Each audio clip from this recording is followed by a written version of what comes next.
Okay, first lechon done. Spray natin ng coconut oil. Okay.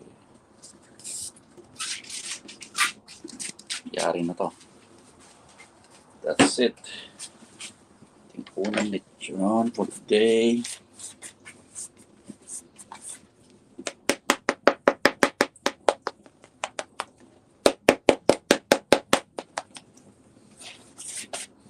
Isang matinding buga pa ng apoy.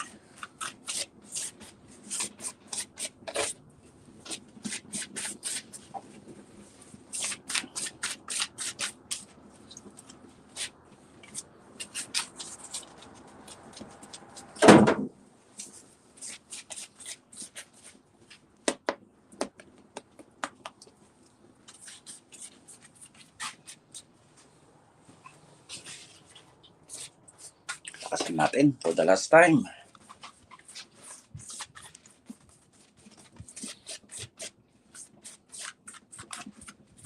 Alright. Mga 5 minutes siguro. Pwede na yan. Ayos.